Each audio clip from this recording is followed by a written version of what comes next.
Welcome to another episode of the No Boundaries podcast. My name is Varun, I'm Apratin.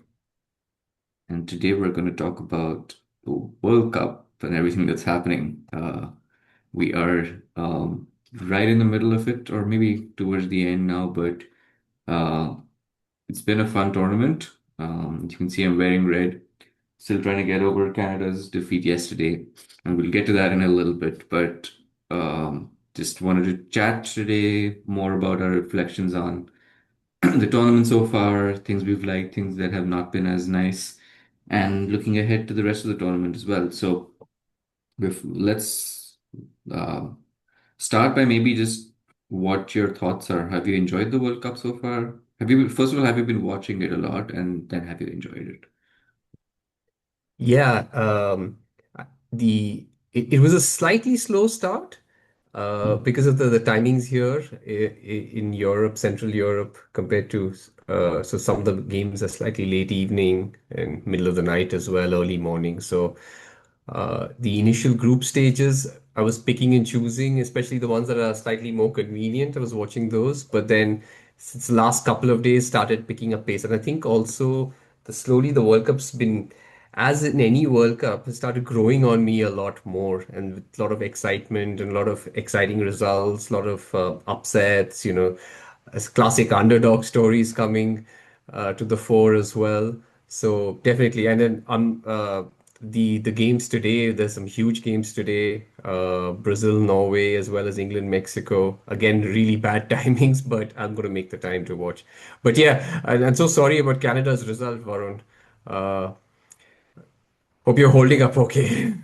Yeah, I mean, I don't. I think they got further than what I had expected.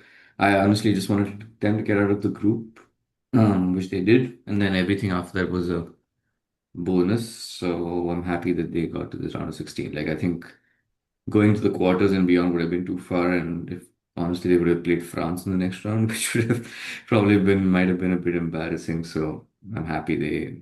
I'm not happy they lost, but they did what they could. I think it's bodes well for the future for sure.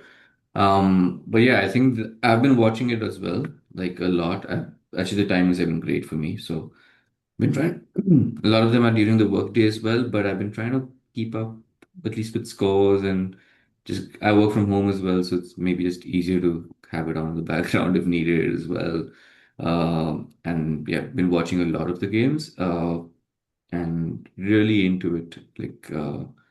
It has been a long tournament. I will say that it has felt longer, and maybe we can chat about that a little bit because this is the first one, which is 48 teams. And then it's been 12 groups as well. So, and then an extra knockout round, which is added. I think it was 60 games or something last, like all the previous World Cups. And this is just over 100 games. So it has been long.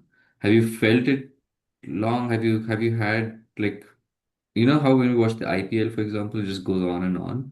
Have you felt that with Mhm. this, or do you feel that it's I comparable think to what? I think the IPL goes on for like 2 months, and there's like maybe one game every day, and a couple of few Yeah, double headers over the weekend.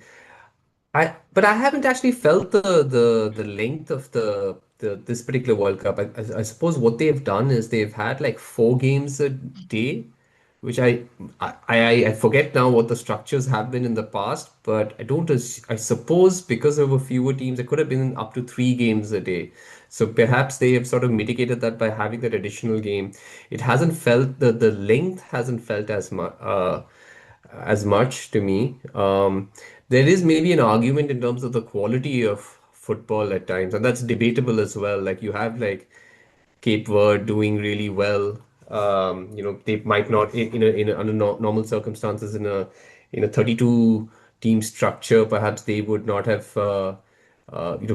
Teams like them would probably not have been fielded or participated. So, but on the other hand, as well, like just top of mind yesterday, the match between France and Paraguay. I know Paraguay's got decent history. They've participated in earlier World Cups, but their performance was absolutely shocking. Like yeah. this should not have been a knockout match ideally. And then I remember even like a team like Sweden. Sweden apparently didn't win any matches during their qualifiers or something like that. So I don't know how they managed to get through, and even they were pretty unconvincing during the group stages. I don't know how they sneaked through to the next round. Anyway, they got beat by France as well. But yeah, a few inconsistencies, but I think overall, I suppose it bodes well. I'm in favor of a wider, more inclusive World Cup. Beforehand, I was always in the camp that I prefer Champions League as a more purist view of football, more high quality. And sometimes in the World Cup, even like for example, the match between we were just talking ahead of this between Canada and Morocco. Some of the wayward passes and things like that. Typically in Champions League football, you don't see that. It's a But you don't see the passion as well when someone scores a goal at a World Cup and you see that joy in their faces and stuff. That passion is something just totally off the charts. So yeah, what are your thoughts about the World Cup in general? Perhaps the additional teams, and then maybe we can go into some of the inclusions of a hydration break and things like that. Yeah, I mean, I'm okay for the longer, more teams, but I felt like the third place finishers thing is a bit unfair because it like people their teams don't have to try very hard. So like some of the games in the last set of group stage fixtures were not very entertaining because the Australia Paraguay game, for example, they both knew that a draw would be enough. So it was a Hmm. very boring nil-nil draw. And I feel like it kind of rewards mediocre teams. Like to be honest, so Canada finished second, South Africa finished second as well. But I'm Hmm. just thinking like there were teams like which got 3 points and made it to the Hmm. round 32, which is not really a great look. I feel like they should like if there are a couple of things they could have done. So if it's 48 teams, you could have had 16 groups of three and have just one team qualify from each group. Then you have a round of 16. Hmm. Hmm. Or you could have, and they're talking about making it 64 teams, maybe next World Cup, which is a lot Hmm. of countries, but 64 would be Hmm. better actually because you could have like 16 groups and then have two from each group make it to the round 32. So I think I'm okay as long as it's one or two teams qualifying from a group. Like if I feel like if it's Hmm. three out of four and it's 8 out of 12 best third place finishers. So it's not like you have to be the best third place finisher also. So it's like kind of a bit, it devalues it a bit in my opinion, but some of the ground 32 games have still been great. And we had some third place finishes Hmm. like Paraguay beating Germany, for example.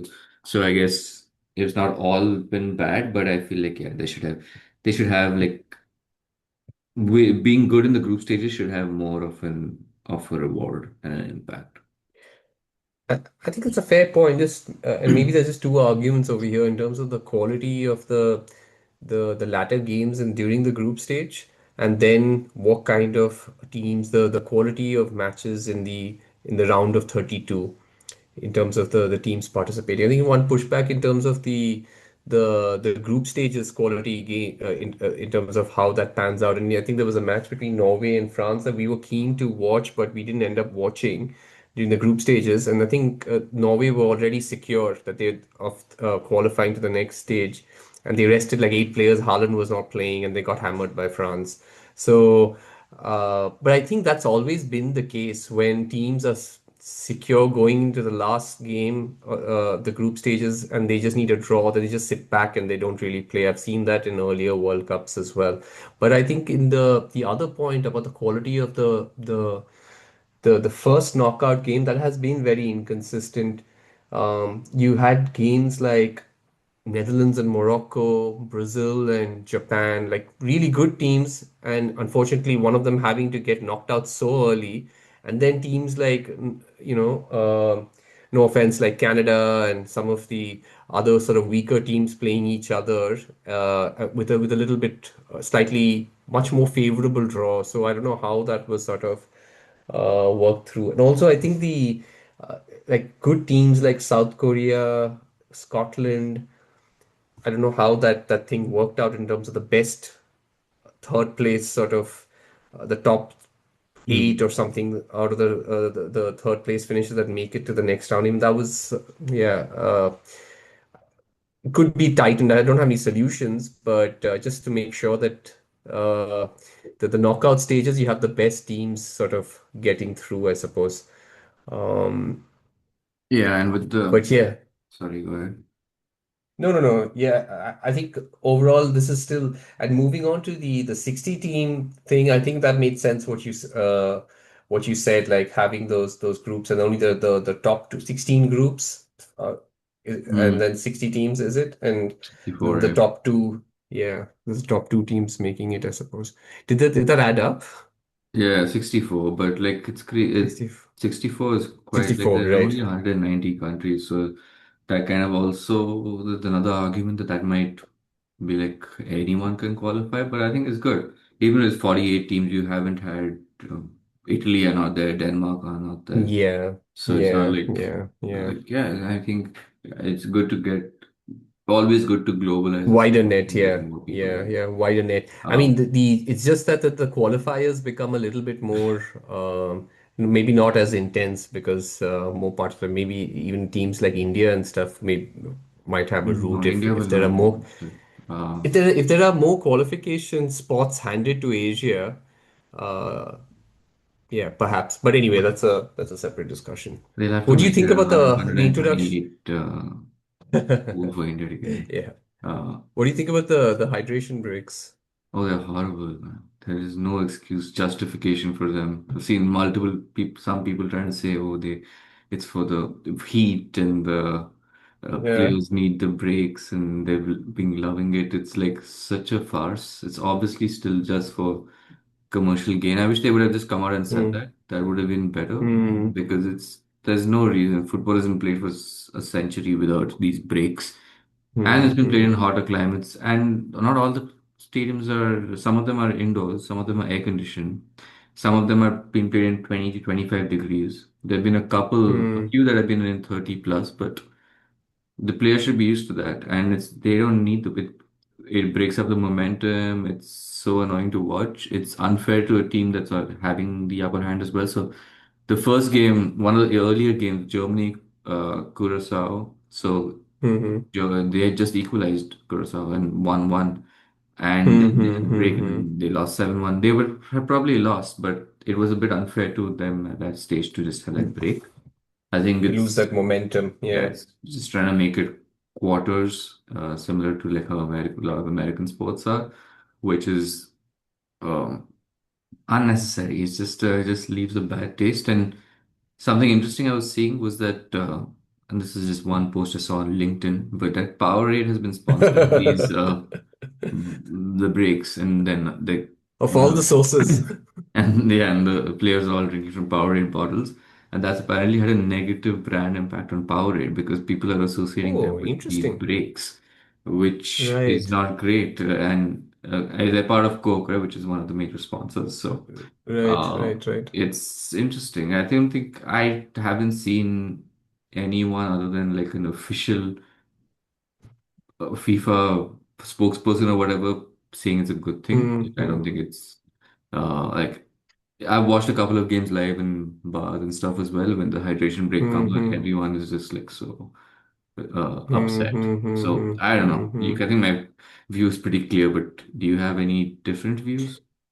There is the argument of the Americanization of the sports of football over there because I think Americans are used to like four quarters and stuff, but it's a very weak thing because the break is not The that short. substantial. Yeah.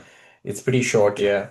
It is a bit annoying because if you've watched football for a long time and then it's just a bit, and it seems like you're just getting into it, and then suddenly the game gets broken up and stuff. And football is a slightly different sport compared to, like say, the closest the Americans. I mean, the American sport that I follow the most is NBA, and the game is structured around quarters. Yeah. So I suppose there's a different mentality that needs to come into football as well, rather than looking at it into halves, then breaking that up. So it's a different sort of mindset. But I think there's one argument around the Americanization thing, but I think there's also a Eurocentric way of looking at this because Europeans are just not used. European teams players would not be used to playing in that kind of heat. So it could be because of that. Because fair enough, like you mentioned, that there are matches that are being played with air conditioning and everything, so it'll be a lot milder.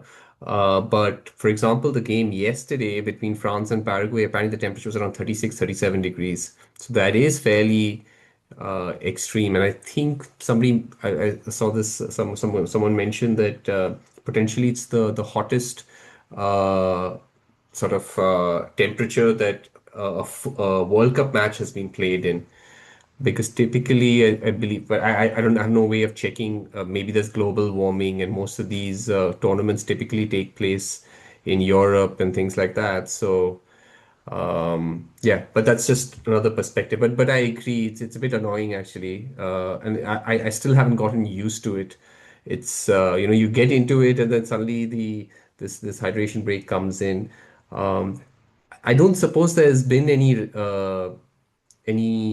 thoughts from players yet, but it'll be interesting once the World Cup's done with to hear what the players thought of this What they are particular. allowed to say. Yeah. Yeah, that's also there, of course. Yeah.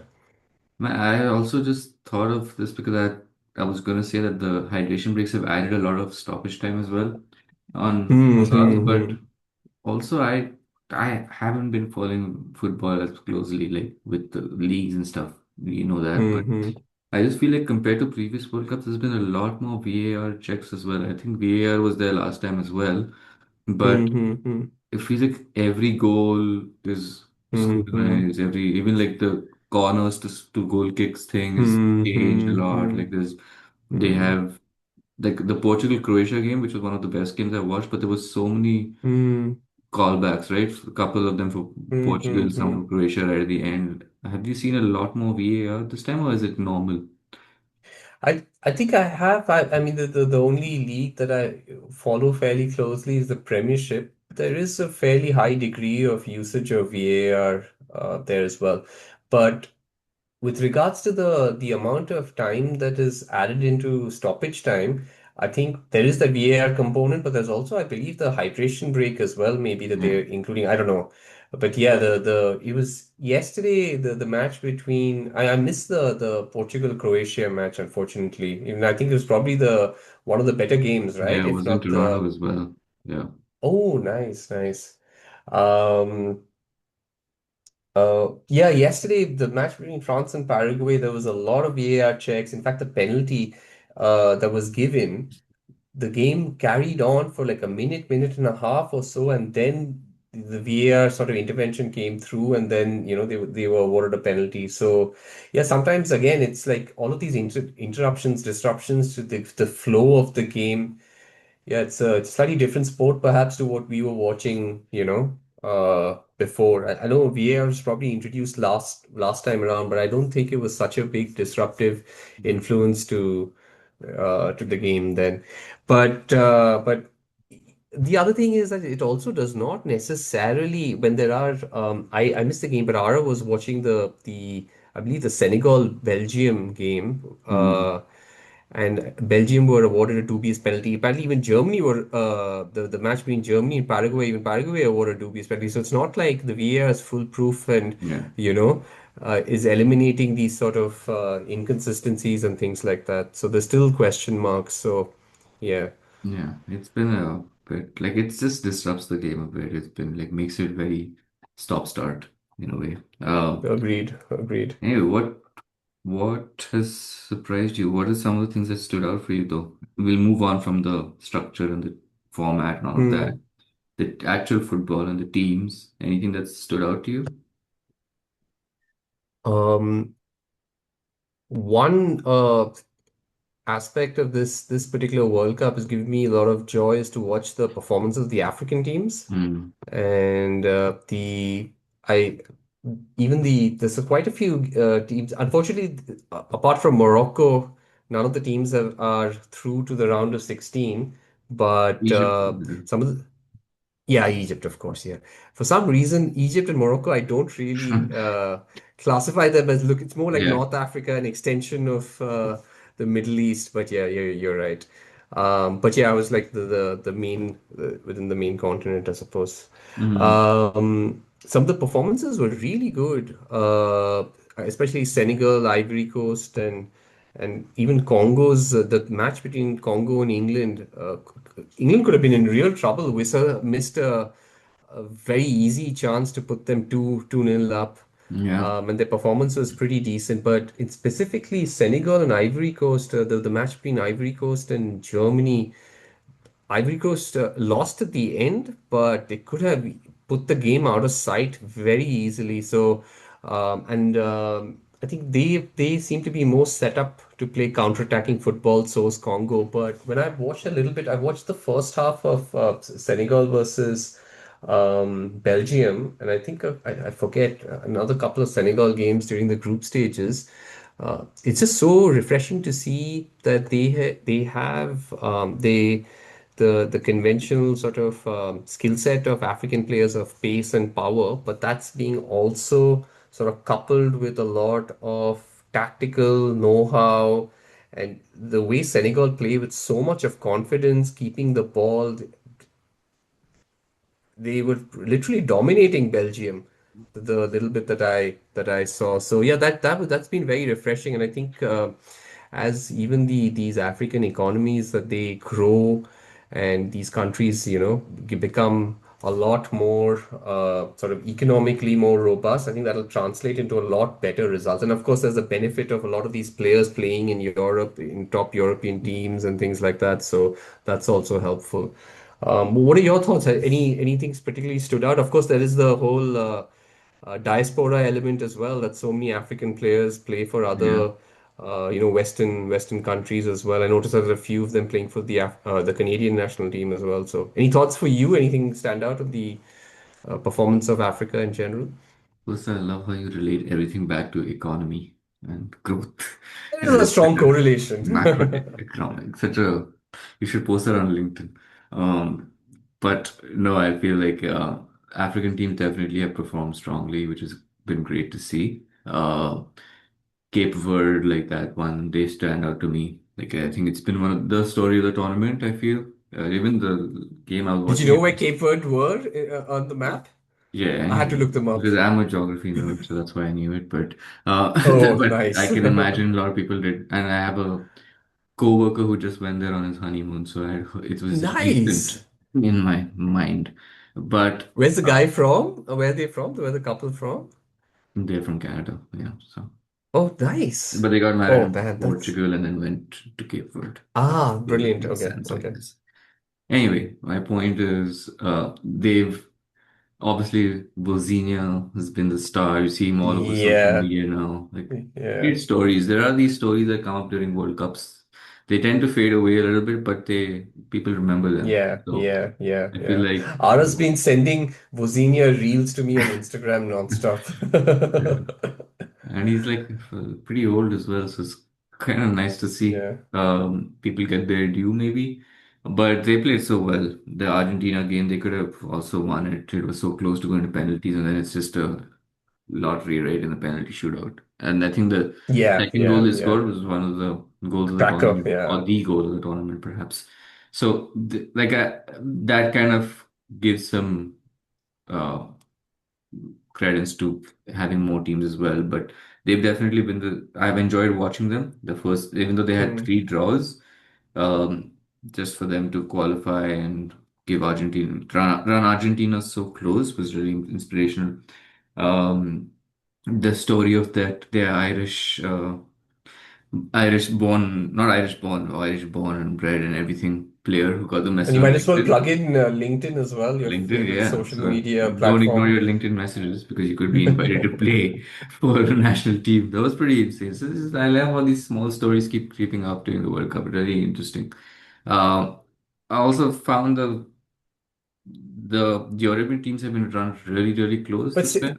let's stay on Cape Verde. Hmm. Anything specific on the style of football that No, it's not just the really. I like a storyline and good the underdog plucky underdog story. story, Yeah, I or just like a good. anything stood out for you in their performance? Because I just had one thought is that yesterday, it's funny because I'd actually tucked in for the night, but Ara was watching the match, and when the second equalizer came through, the goal, she shouted out, and I woke up, and then I joined her. I watched the Also, remainder of the that's game. I why was they like, lost. You jinxed it. "Ah." Yeah, Yeah, apologies for that, but I just noticed how fearlessly they were playing. The yeah. last bit that I Mm. caught in the highlights, but I was just comparing that with the way that Paraguay were playing with against France, just the complete opposite. So yeah, just a couple of sort of points from my end on that I phenomenal guess there's story. nothing But to yeah, lose for them, right? And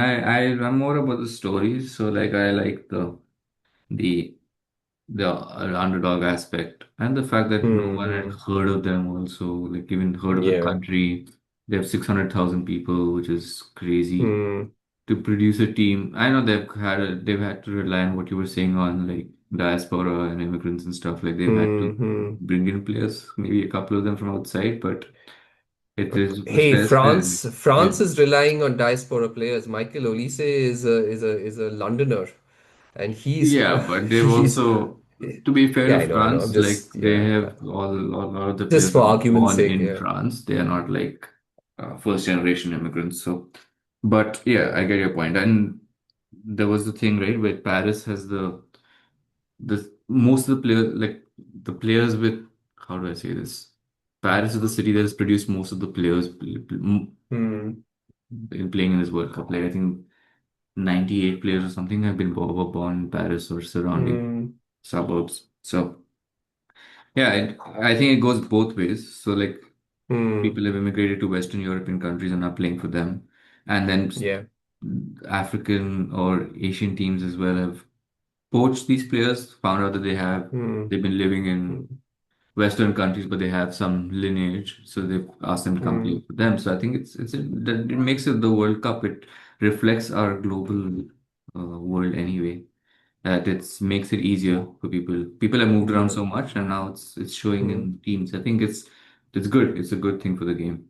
Um, I don't know if FIFA allows dual nationality things. Like I know cricket does, but I wonder if like maybe a player could play for, let's say, England for till he's like 35, and then when he's 40, he goes plays for an No, African so team. And I know about that rule. So how it works is that if you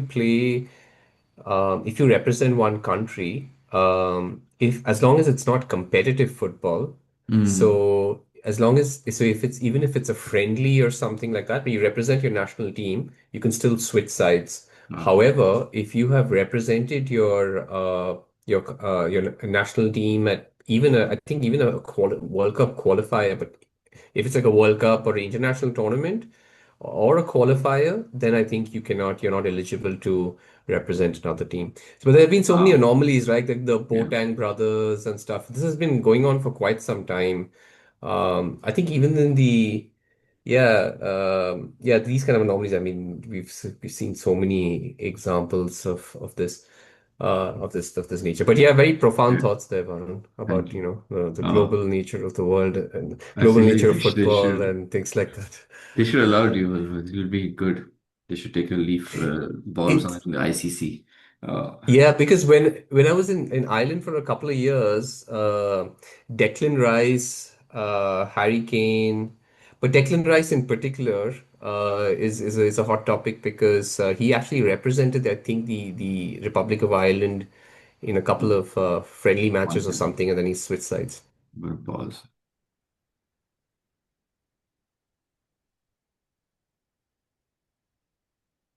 Whenever you're ready.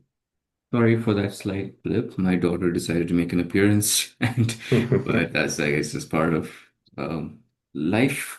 Um, anyways, I wanted to also, like, my last point on this was the European teams this time. So the traditional strong European teams, apart from France, I think haven't really performed that well. Obviously, Germany and Netherlands both lost. Germany on penalties, which never happens. Uh, and then Belgium, they're not as strong, but they were pushed pretty hard. And Hmm. England really was close to an upset. So I feel like Hmm. it's been interesting to watch.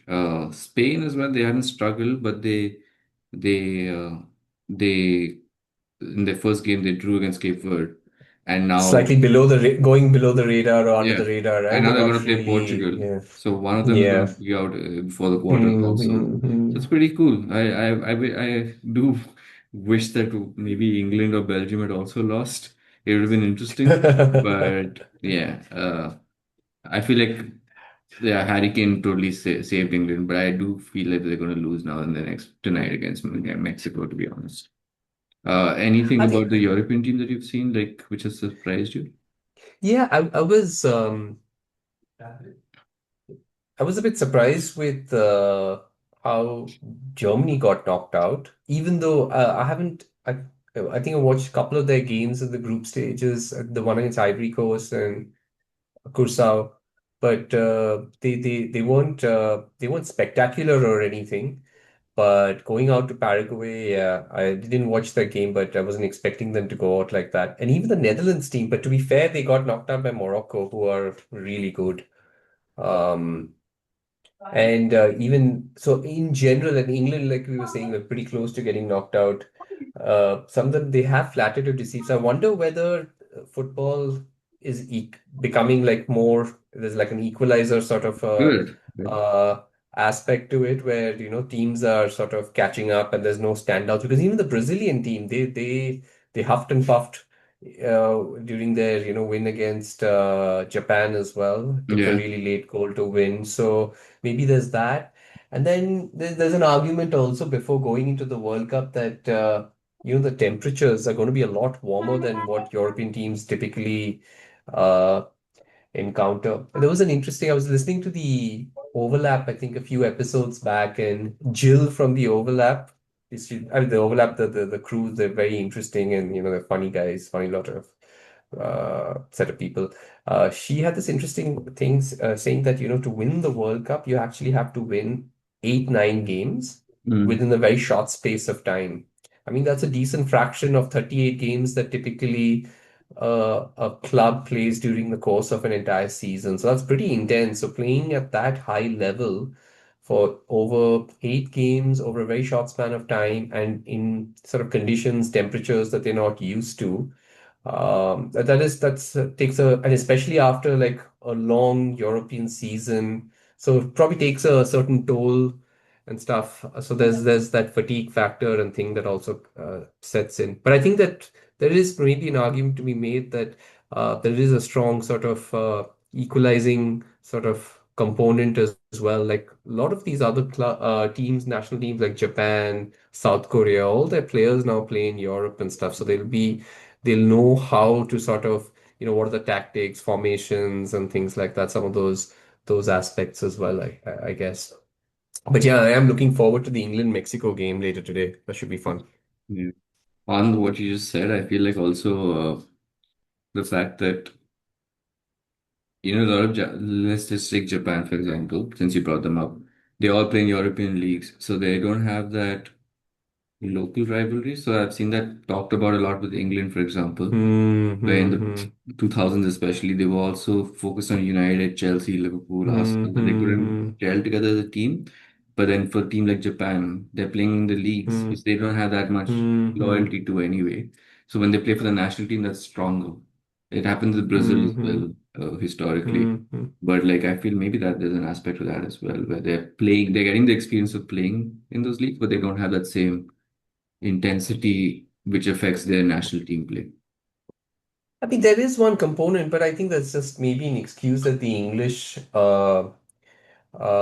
national team they probably just use because if you look at it, the Spanish team, right? They Yeah. have players from Real Madrid, Barcelona, and probably that rivalry is a lot more tribal. I mean, that sort of goes into things like, the Catalonian sort of quest for autonomy or slash Yeah. independence and things like that. So it's a lot deeper. That's good. But they get along fine when it comes to performing for their national team. Or they figure it And out, even if they yeah, don't. they just figured it out. Yeah. So I mean, every obviously most top football, in the South America and things like that, top talent now they all play in Europe. But like you were saying, Brazil, even Argentina, you have like Boca Juniors, River Plate, and things like that. But when they play for the But they're not Argentinian playing for them, national right? team, yeah, that's what I'm saying. The top talent now they all play in Europe, but typically they would still have some association and things Hmm. like that. But I'm just trying to say that, but when they come and play for the national team, they just, they're all warriors, these Yeah. Argentinians and things like that. So yeah, Yes. I just think that there seems to be sometimes, especially the content that we consume, it's a bit at times it's so England national team focused. Yeah. So, and they have to sort of peel the onion in like so many different ways to figure out, come up with excuses and things like that. But yeah, perhaps that particular that whatever the golden generation, maybe they can sleep at night better thinking that, oh yes, perhaps if only we didn't have our club priorities Yeah. so so strong, maybe we would have performed better. Yeah. Oh, well, maybe just another England excuse. And there might be Yeah, more yeah. coming if they lose tonight, which I feel they will. Speaking of that, do you want to get into some predictions? Yeah, yeah, let's do that. Okay, so let me do a very corporate thing of sharing my screen and just let me know when you can see my screen. Okay. Let me see my screen. You've done this before, Warren. You've got this. Yeah, you can see, right? Yeah, yeah. Okay, shout out to where are we on Sunday Mm. Times? Nifty Uh, stuff. This the it's the English first one that the showed up. Times, Yeah, is it? I think it's the Okay, English one. perfect. So we basically are pretty straightforward. We'll just predict the matches. We'll do the ones that have already happened for now. So France and Morocco. What's so first up is the probably the hardest My one. heart Portugal. goes with my head says Spain. My heart goes with Portugal. I'm supporting Cristiano Ronaldo so that he gets his World Cup. Or what are Yeah, your thoughts? I'm gonna say Spain. I feel like Yeah, yeah, go Portugal for it. got I think lucky in the Spain makes last game as sense. well. Yeah, Uh, yeah. Spain's more. USA, Wow, this Belgium. one's tough, I right? honestly feel I'm like gonna the go with. US. Yeah, me too, me too. Home support. And Belgium have been pretty unconvincing. This Yeah, makes sense. and they get their revenge as well. And they're probably all very excited Oh, after. is there like a revenge story as well? Yeah, the I'm not US lost aware to of. Belgium in 2014 in the round of 16. Okay. So it's like, Oh okay, wow. Brazil, Okay. Norway. Oh man. I just want to go with Brazil. Yeah, just, How about you? yeah, we'll go with Brazil. We'll select Mexico, England. Can we go with Mhm. Mexico? Yeah. I'm gonna hate Uh, watch England, which is such a different thing for me after what we talked about in the last episode. But yeah, Oh, I sent you this 10-minute by Tim Vickery where it's like essentially the England have to navigate a hostile home crowd of Mexico at the Azteca as well as an altitude and stuff. So, yeah. but apparently it's the first 10 to 15 minutes that will be very crucial for Mexico. Actually, I'll go. I think England will go through. I think it's just the quality of Harry Kane and Jude Bellingham. I Okay, think it that's might just really be too good. much. Argentina, Egypt. I know it's Salah, Messi, but I do feel like Argentina will make this. Yeah, I think so too. And then I think there Colombia, could be an Argentina. upset there actually between Egypt and Yeah. yeah. But yeah, let's just go with Argentina. I think that makes sense. And then Sweden, Switzerland, Colombia. I think Colombia, pretty clearly. I was leaning towards Switzerland, but yeah, that's fine. Let's go with Colombia, no problem.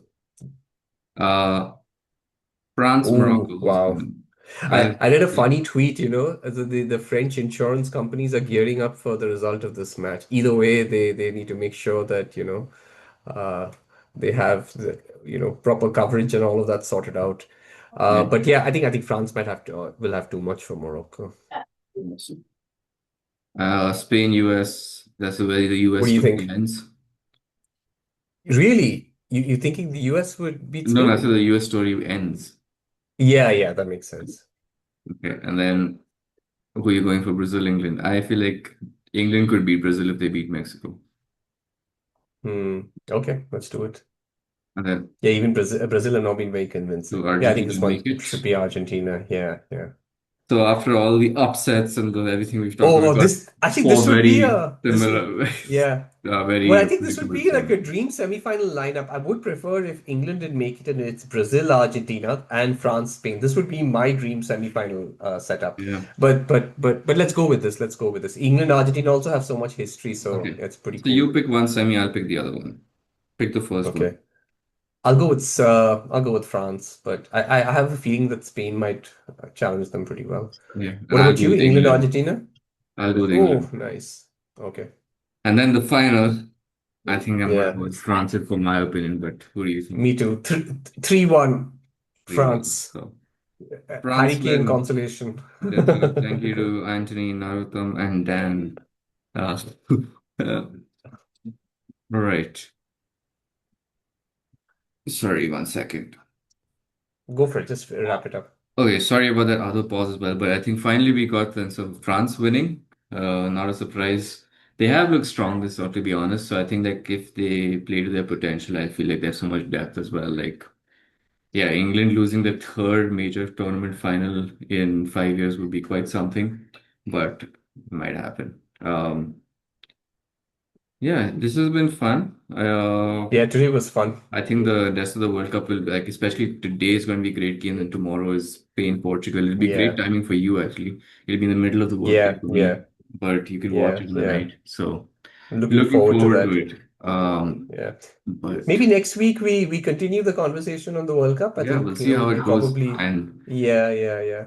given our track record, let's hope we speak next week. I think some one of us either has something coming in the way, but we will try to make it more Yeah, consistent as yeah, well. yeah, yeah. Let's see what we Uh, can do. Yeah. yeah.